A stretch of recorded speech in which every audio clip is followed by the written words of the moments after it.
Hey everyone, in this video, I'll show you how to monetize your Instagram Reels in 2025. Let's get started. First, switch to a professional account. This unlocks monetization features like in-stream ads, badges, and brand deals. Next, focus on creating engaging Reels. Monetization is tied to performance. The more watch time, saves, and shares, the more you can earn from ads and partnerships.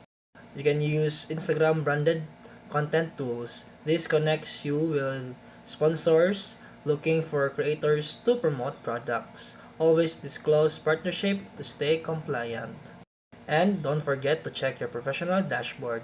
This is where you'll see payouts, performance, insights, and new monetization updates. And that's it for today's video. If you found this helpful, please like and subscribe for more videos. See you in the next one.